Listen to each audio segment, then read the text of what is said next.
L'aurore était lourde et sombre en ce début de semaine.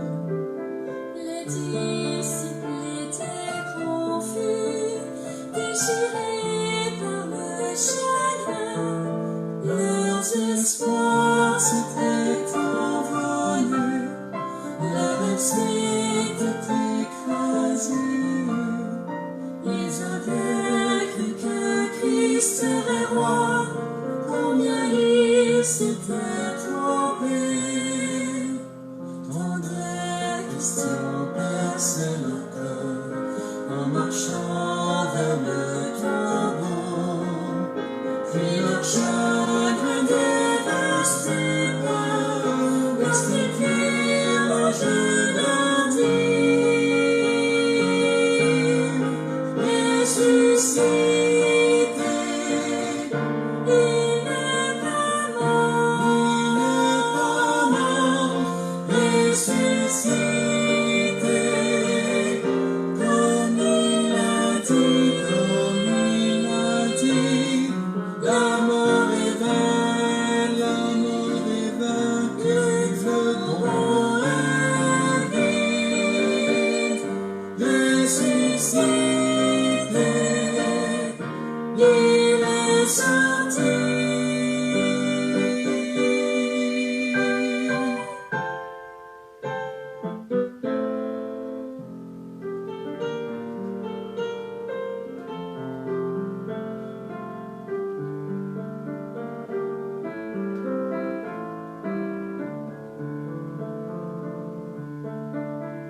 Dans ce monde lourd et sombre, certaines âmes cherchent encore. Leurs cœurs sont toujours confus, déchirés par le chagrin. Leurs espoirs se sont envolés, leurs rêves se sont écrasés. Ils n'ont pas rencontré le grand roi, et Satan les a trompés. Tant de questions percent leur cœur, ils cherchent la vérité. Voici les guider vers le tombeau, leur dira-t-il la nouvelle? Ressuscité, il n'est pas mort, ressuscité, comme il a dit, la mort est vaincue, le tombeau est vide, ressuscité, il est sorti.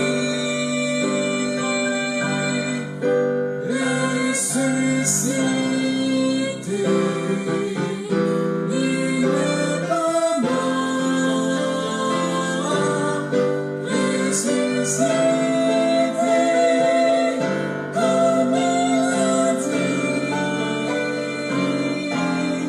la mort est vaincue, le tombeau est vide, ressuscité.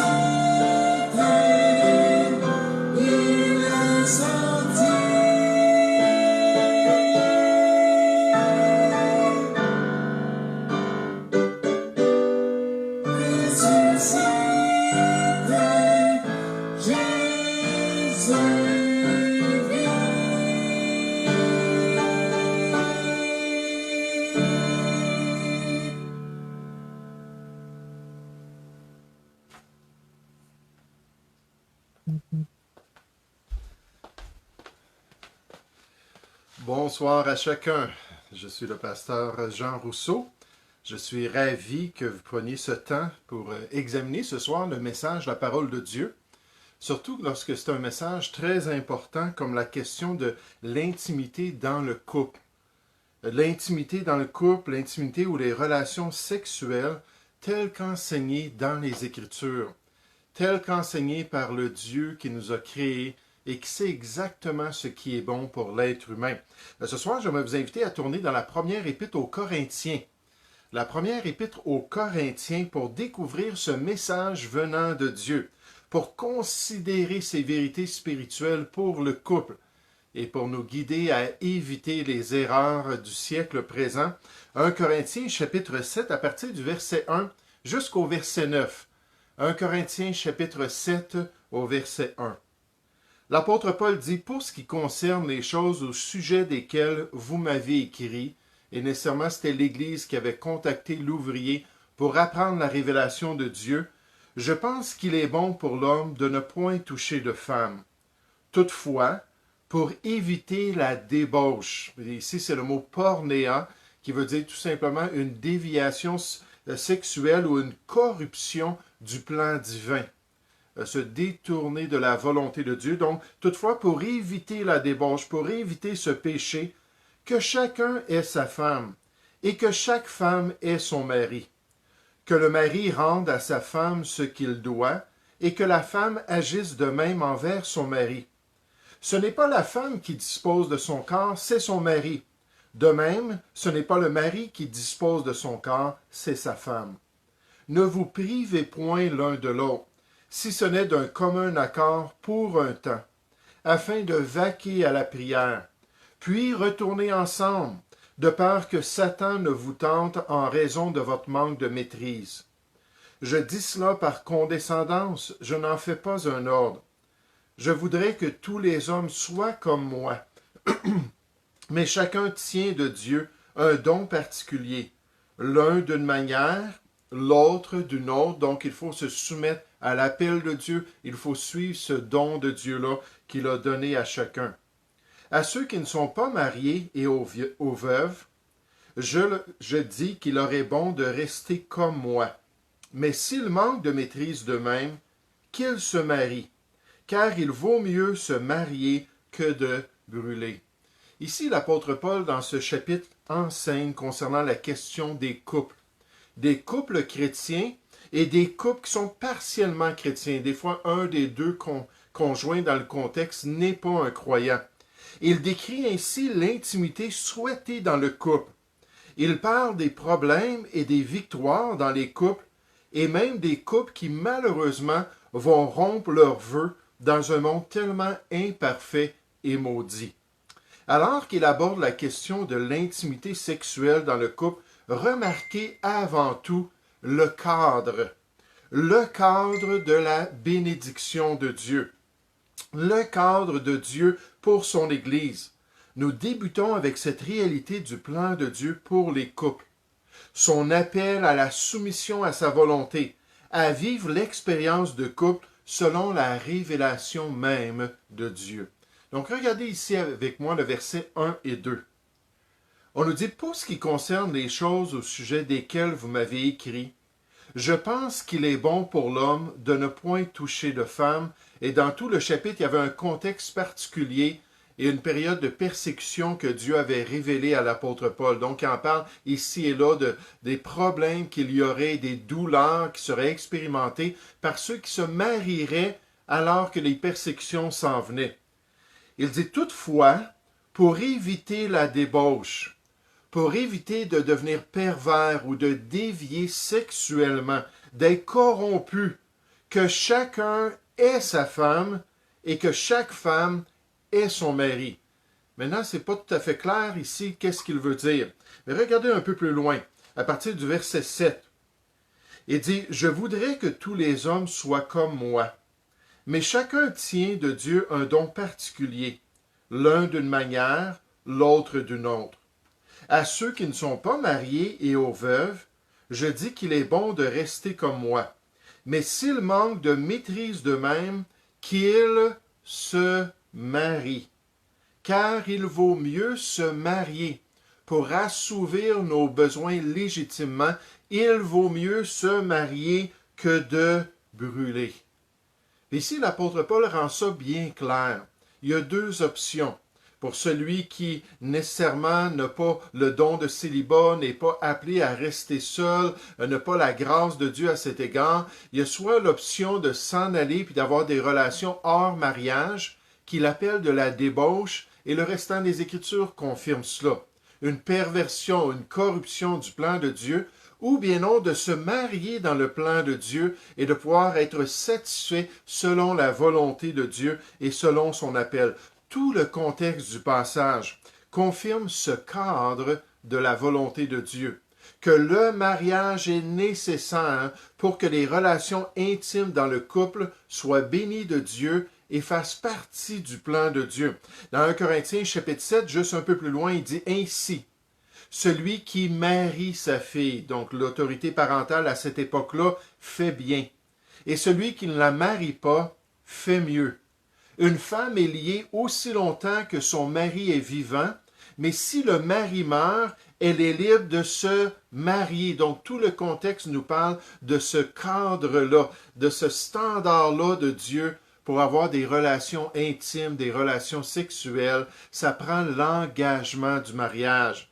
Ça prend le sérieux de deux personnes qui s'aiment assez pour dire oui, je vais rester avec toi. Oui, je vais renoncer à tout autre. Oui, je vais me donner à toi de tout cœur. Et on va grandir ensemble et on va finir nos jours ensemble jusqu'à ce que la mort nous sépare. Là, il nous montre que c'est ce cadre-là qui est béni de Dieu. Ça dit, mais si le mari meurt, elle est libre de se marier avec qui elle veut, seulement que ce soit dans le Seigneur. Ça, c'est un autre critère pour le chrétien. Elle est plus heureuse néanmoins si elle demeure comme elle est, suivant mon avis, à la lumière des 3 siècles de persécution, les grandes persécutions qui s'en venaient sur les chrétiens. Et moi aussi, je crois avoir l'Esprit de Dieu. Frères et sœurs, le mariage entre deux individus est le prérequis principal pour les relations intimes dans le couple. Le mariage est la norme minimale demandée par notre Père céleste aux chrétiens. Et les relations hors du mariage sont considérées de la débauche, le pornéant des Écritures. C'est pourquoi la Bible nous dit clairement que le mariage soit honoré de tous.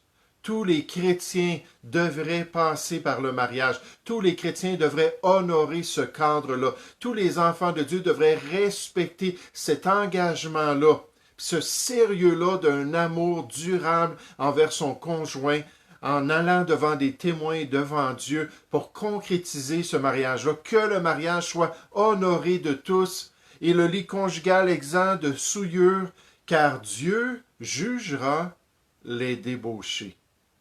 Ceux qui sont pervers, ceux qui sont déviants, ceux qui sont rebelles, ceux qui ont des relations sexuelles hors du mariage, ceux qui ne sont pas prêts à suivre le cadre de Dieu, il va juger les débauchés et nécessairement les adultères. Puis dès le début de l'histoire humaine, Dieu a établi ce standard-là. Il l'a présenté pour l'humanité et jamais dans la révélation progressive, jamais dans le restant de la parole de Dieu, est-ce qu'on met de côté ce standard de Genèse 2, 24. On nous dit, c'est pourquoi l'homme quittera son père et sa mère, nécessairement, ça a commencé avec Adam et Ève, puis Dieu a dit ensuite, dans les prochaines générations, pour le restant de l'histoire humaine, c'est pourquoi l'homme quittera son père et sa mère et s'attachera à sa femme. Puis le mot, c'est vraiment d'être cimenté, d'être collé ensemble. Donc un engagement à vie, un engagement sérieux dans le plan idéal de Dieu. Il s'attachera à sa femme et ils deviendront une seule chair. Puis tout à travers les Écritures, qu'on regarde dans les prophètes, qu'on regarde dans les rois, qu'on regarde jusque dans le livre de Malachie chapitre 2, on voit toujours le même verdict. Pour le peuple de l'Ancien Testament, le mariage devait être respecté. Dieu condamnait l'adultère, Dieu condamnait les choses qui étaient contraires à son plan. On arrive dans le Nouveau Testament, on a ces mêmes vérités-là.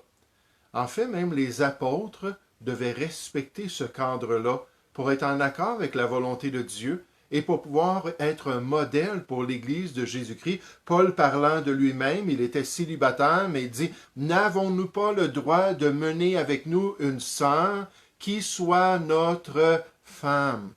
Pas une concubine, pas une blonde, pas une personne que je vais connaître juste pour quelques jours, quelques mois, puis ensuite je m'en débarrasse.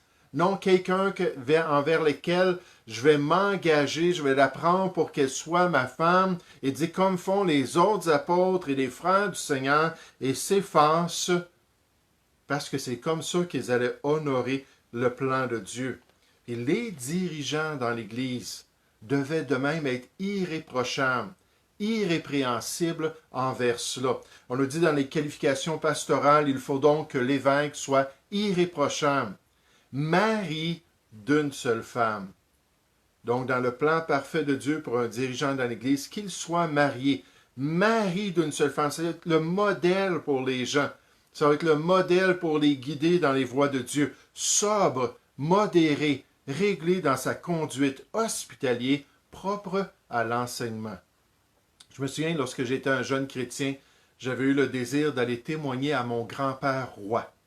Puis Jean Roy, c'était quelqu'un que je respectais beaucoup, puis je voulais lui partager la parole de Dieu, puis en allant le voir, il m'avait raconté un peu ce qui s'était produit, d'autres membres de la famille aussi, mais il avait perdu son épouse lorsqu'elle était allée voir le prêtre, et après 5 enfants, le médecin lui avait dit qu'elle était très faible lui-même, son mari lui disait « il faut qu'on fasse attention, que tu récupères ». Finalement, le prêtre lui a dit « non, tu vas avoir 12 enfants, Dieu va te donner une bonne santé ». Elle a suivi ses avis, ses conseils, puis après avoir accouché du 6e enfant, elle est décédée. Donc Jean Roy était très amer, était très fâché, puis pour lui, le prêtre, c'était la Bible, c'était l'Église, c'était Dieu. Puis j'essayais de lui témoigner, puis il y avait un blocage là. Mais non seulement ça, après cet événement-là, il a commencé à suivre le prêtre de leur village. Puis le soir, il s'apercevait, il l'espionnait, puis il s'apercevait qu'il sortait, puis qu'il s'en allait dans des bordels. Puis lui qui parlait du péché, puis de la condamnation, puis l'enfer, il allait coucher avec des prostituées. Ça l'a comme scellé dans son cœur le fait que ceux qui se disent croyants, ceux qui disent suivre la Bible, ceux qui font partie du clergé, ce sont des hypocrites, ce sont des menteurs, et ça l'avait détourné entièrement du message de l'Évangile.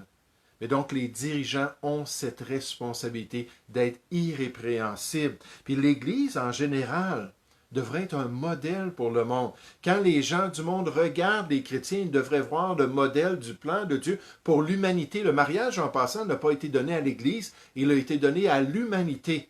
Puis on devrait être là pour leur montrer, écoutez, voici comment est-ce qu'on devait faire les choses, voici l'engagement, voici la fidélité. Cette semaine, mon épouse et moi, ça va faire 28 ans qu'on est mariés, puis je suis tellement reconnaissant de la grâce de Dieu. Mais de montrer ça aux gens, c'est possible d'être fidèle, c'est possible de rester engagé et de continuer à vieillir ensemble puis à honorer le Seigneur par notre vie conjugale. Et donc, cette responsabilité-là que Dieu nous donne en tant qu'enfant de Dieu. Dans 1 Corinthiens chapitre 6, on nous dit « Ne savez-vous pas que celui qui s'attache à la prostituée est un seul corps avec elle? » Il faut comprendre les Corinthiens. La ville de Corinthe, c'est un endroit avec plein de temples, et il y avait des prêtresses qui étaient des prostituées, puis elles cherchaient des jeunes hommes, elles cherchaient des personnes avec lesquelles elles pouvaient aller commettre le péché et en adorant les fausses divinités. Puis là, il leur dit, écoutez, là, n'agissez plus comme ça. Les gens du monde, les jeunes, tout le monde se livre à ces péchés-là. Vous êtes des chrétiens, ne suivez plus ces choses-là. Il dit, ne savez-vous pas que celui qui s'attache à la prostituée est un seul corps avec elle?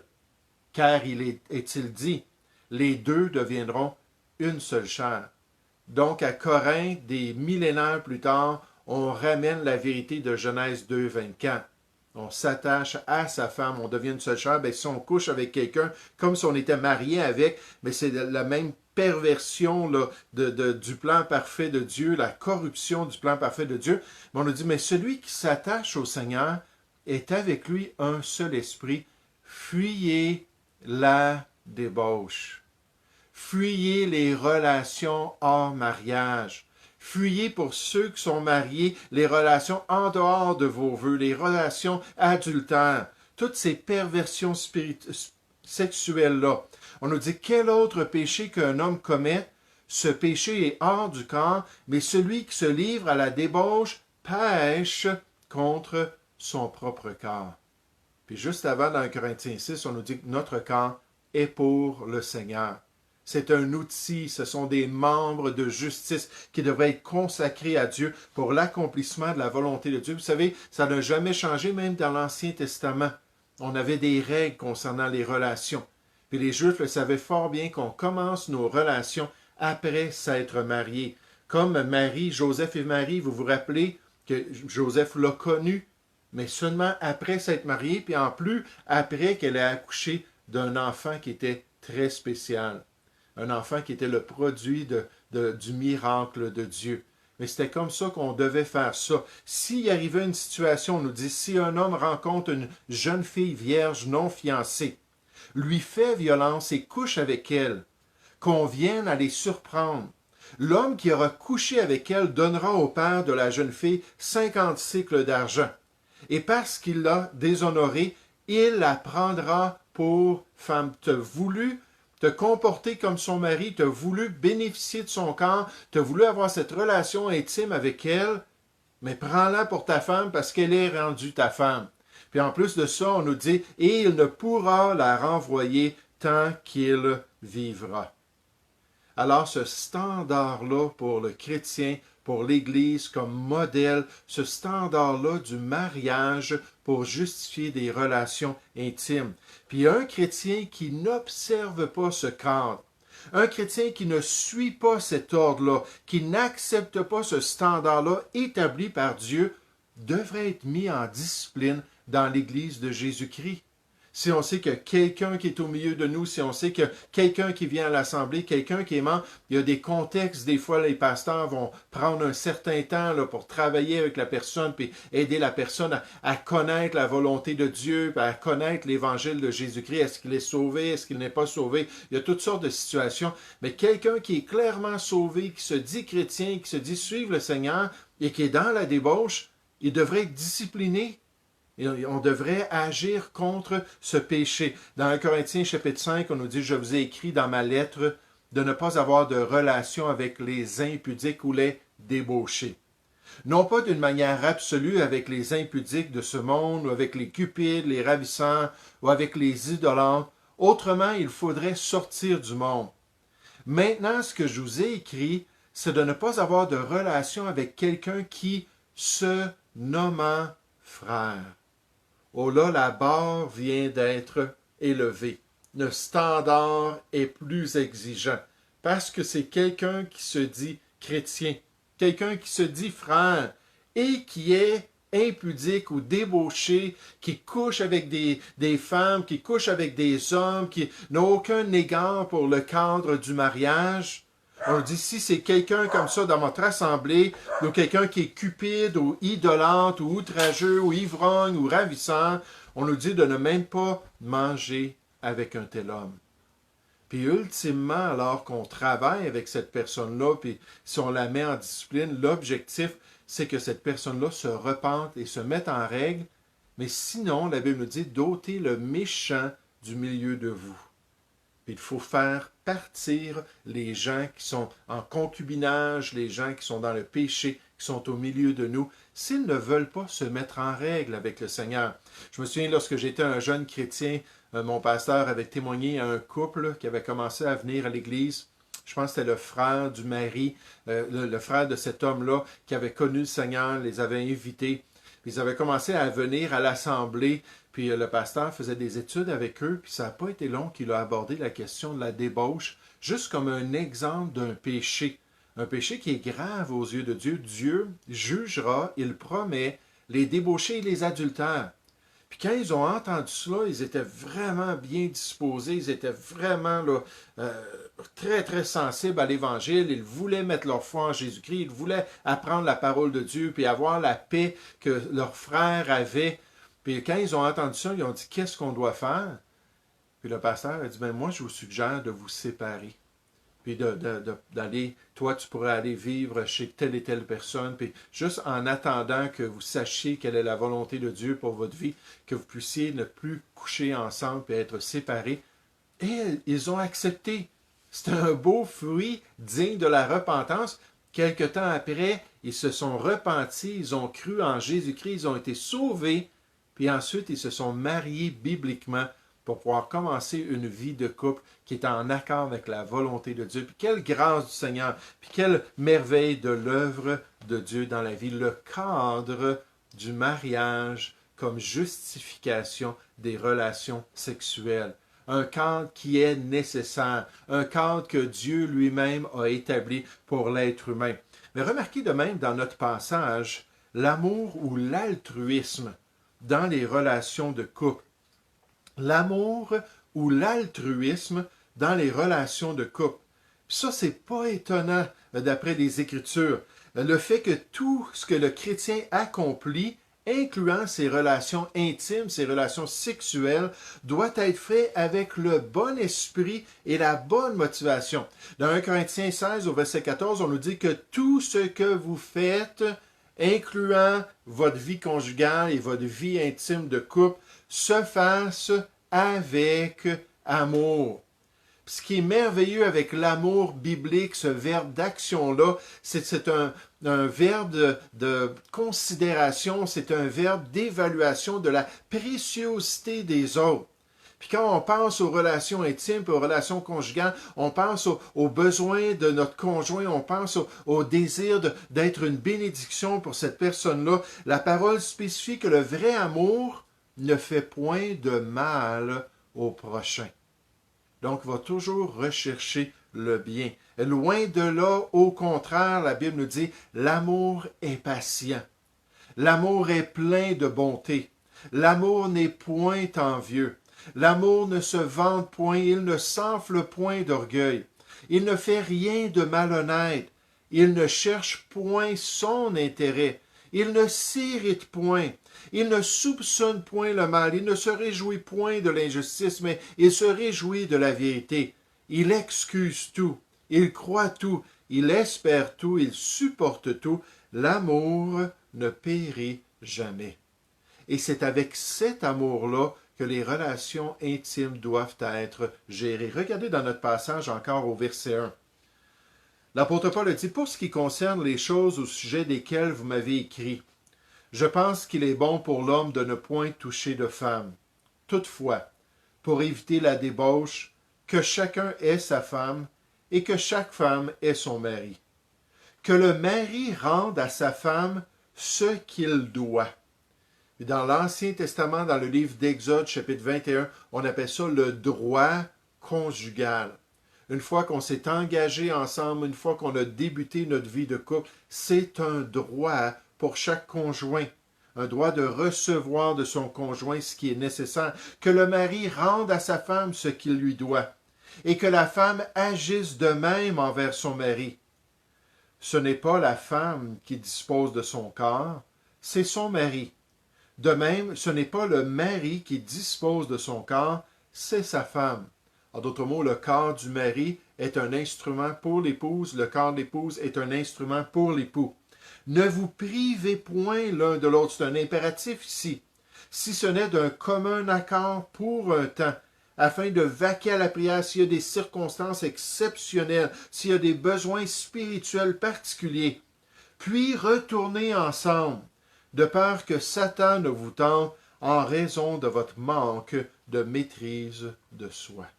Dans le mariage, ce cadre choisi par Dieu, les conjoints prennent soin l'un de l'autre. Dans le mariage, la bénédiction de Dieu les accompagne dans leur amour conjugal. Et le Seigneur peut ainsi combler les besoins de chacun par son plan et par sa volonté qui est parfaite, étant un Dieu d'amour et de bonté comme il l'est. Et c'est pour ça que la Bible nous dit que Dieu est amour. C'est sa nature même, l'amour. C'est sa nature même de manifester ces soins-là envers les siens. Et dans cet amour-là, connaissant les besoins de chacun, Dieu a voulu manifester cette provision-là par le mari et aussi par l'épouse, pour pouvoir prendre soin chacun des autres. Dans cet amour, il veut pourvoir aux besoins de sa création. Vous savez, souvent les interprètes de l'Ancien Testament, les étudiants de la Bible, regardent le livre des Cantiques, qui nous parle de Salomon et d'une Sulamite. Là, il regarde ça, puis il regarde l'amour romantique, puis il y a beaucoup de sensualité dans l'hébreu, puis différents détails. Puis là, ils se disent, mais pourquoi est-ce que Dieu a mis ça dans la parole? Probablement, une des raisons, c'est pour donner un exemple de quel genre d'affection, puis de romance qui devrait être dans un couple. Mais la plupart des interprètes disent, ça nous parle plutôt de notre relation avec Dieu. Ça nous parle plutôt de son affection pour nous. Parce que c'est pas tout le monde qui est en couple. C'est pas tout le monde qui a ce privilège-là d'avoir une certaine intimité qui est légitime dans le plan de Dieu. Mais Dieu est là pour combler les cœurs. Dieu est là dans son amour pour aider ces gens-là. En fait, dans Jean 17 au verset 3, ça vient confirmer cela. Ça nous dit que la vie éternelle qu'on a reçue de Dieu, c'est qu'on puisse le connaître. Lui, le seul vrai Dieu, et celui qui l'a envoyé, Jésus-Christ. Et ce verbe-là, connaître, parle d'une intimité satisfaisante. Parle de vraiment venir combler les cœurs des gens. Puis Dieu a pourvu un mari, Dieu a pourvu une épouse dans son plan parfait pour le couple. Mais quand la personne est célibataire, quand la personne est peut-être veuve, quand il y a eu d'autres circonstances, Dieu est quand même là pour être le mari des veuves et pour être le père des orphelins et pour combler les besoins de chacun parce que c'est un Dieu d'amour. Et dans ces relations-là, l'amour devrait imbiber nos décisions, devrait imbiber nos agissements pour pouvoir glorifier le Seigneur. Oh, ce cadre-là du mariage est tellement merveilleux, qu'il soit honoré de tous les chrétiens. Cet amour-là est tellement l'attitude qui nous amène à une considération pour autrui et à faire ce qui est bien. Mais remarquez dans notre texte qu'il y a aussi l'option du célibat. L'option du célibat pour certains. Puis nécessairement, à l'époque du 1er siècle, l'Esprit de Dieu guidait des personnes comme l'apôtre Paul, il y avait Timothée, il y avait différents personnages titres, puis ainsi de suite, qui étaient célibataires. Puis les conseils que l'Esprit de Dieu donnait à ces gens-là, à cette époque-là, c'est écoutez, si vous prenez une épouse à notre époque et avec les circonstances qui s'en viennent, il va y avoir vraiment des tribulations intenses que vous allez vivre. Alors c'est mieux de ne pas le faire, c'est mieux de servir le Seigneur pendant le temps qu'il vous reste parce que vous ne savez vraiment pas combien de temps il vous reste dès que les premiers empereurs ou les premières persécutions locales vont se manifester. Plusieurs d'entre eux vont mourir comme Étienne, comme Jacques et d'autres personnes à cette époque-là. Et finalement, une persécution qui a coûté la vie à des centaines de milliers de ceux qui se disaient chrétiens. Donc, il y avait des circonstances, mais aussi, Dieu donne une capacité pour demeurer seul et pour se concentrer sur le service chrétien. Dieu donne un appel à une consécration ultime pour accomplir sa volonté en tant que célibataire. Jésus l'a décrit ainsi, il a dit, car il y a des eunuques qui le sont dès le ventre de leur mère, ils sont nés avec cette particularité physique, il y en a qui le sont devenus par les hommes, qui ont été pris par des hommes, ils ont été castrés, ils ont été mis dans des harems ou d'autres circonstances, et il y en a qui se sont rendus tels eux-mêmes à cause du royaume des cieux.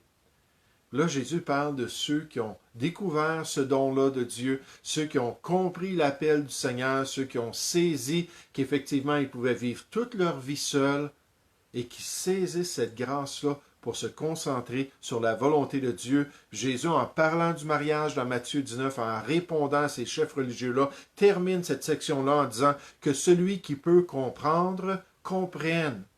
Parce que c'est une vérité spirituelle qui est réservée à certains, de pouvoir vivre et accomplir le plan de Dieu. Regardez dans notre texte biblique de 1 Corinthiens chapitre 7. Paul dit au verset 7, « Je voudrais que tous les hommes soient comme moi, mais chacun tient de Dieu un don particulier. On doit découvrir ce don. On doit connaître l'appel de Dieu. L'un d'une manière, l'autre d'une autre. À ceux qui ne sont pas mariés et aux veuves, je leur dis qu'il est bon de rester comme moi, mais s'ils manquent de maîtrise d'eux-mêmes, dans une société qui était tellement corrompue, dans une sexualisation qui était tellement extrême à Corinthe, il disait, ça se peut que ce ne soit pas possible pour vous. Ça se peut que ça ne soit pas légitime de le faire, comme on a vu au verset 2, pour éviter la débauche, on est mieux de se marier. Donc il dit, s'ils manquent de maîtrise d'eux-mêmes, qu'ils se marient, car il vaut mieux se marier que de brûler.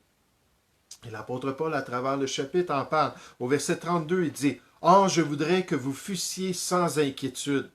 Celui qui n'est pas marié s'inquiète des choses du Seigneur. » Il est en relation avec le Seigneur. Il est un seul esprit avec le Seigneur. Des moyens de plaire au Seigneur, c'est sa responsabilité principale. Et celui qui est marié s'inquiète des choses du monde. Des moyens de plaire à sa femme, c'est normal. Il y a de même une différence entre la femme et la vierge. Celle qui n'est pas mariée s'inquiète des choses du Seigneur, afin d'être sainte de corps et d'esprit. Et celle qui est mariée s'inquiète des choses du monde, des moyens de plaire à son mari. Je dis cela dans votre intérêt. Ce n'est pas pour vous prendre au piège, c'est vous porter à ce qui est bienséant et propre, à vous attacher au Seigneur sans distraction. Puis nécessairement, dans les versets précédents et après, il explique encore les détails à cause de la persécution des temps difficiles qui allaient venir s'abattre sur l'Église de Jésus-Christ. Ô frères et sœurs, que le mariage soit honoré de tous. Prions pour les églises chrétiennes. Prions pour tous ceux qui se disent enfants de Dieu. Prions que Dieu leur permette de saisir cela. Combien de chrétiens ne voient pas cela dans les Écritures? Combien de chrétiens pensent que le concubinage, ce phénomène moderne, ça fait partie de la liberté qu'ils ont en Jésus-Christ? Et sont en train de se condamner eux-mêmes devant le Seigneur, d'être un mauvais exemple, et nécessairement de ruiner ultimement ou possiblement leur relation conjugale, alors qu'ils ne sont pas assez sérieux et qu'ils n'aiment pas assez pour suivre la volonté de Dieu jusqu'au bout. Et non seulement est-ce qu'on voit ça dans notre texte, mais on voit aussi l'attitude. On voit, si on pourrait dire, la manière d'agir. Et cet amour-là qui nous aide à gérer cette relation, qui nous aide à considérer les besoins de notre conjoint, qui nous aide à avoir de la maîtrise de soi, qui nous aide à vraiment être une bénédiction pour autrui. Et pour certains, c'est le célibat. C'est ce que le Seigneur désire. Il y avait une jeune dame qui est maintenant rendue auprès du Seigneur. Et pendant un certain temps, elle pensait que ce n'était pas l'appel de Dieu, le célibat. Elle avait certains désirs de se marier. Mais finalement, jusqu'à la fin de sa vie, elle est morte quand même jeune, mais elle était rendue dans la cinquantaine.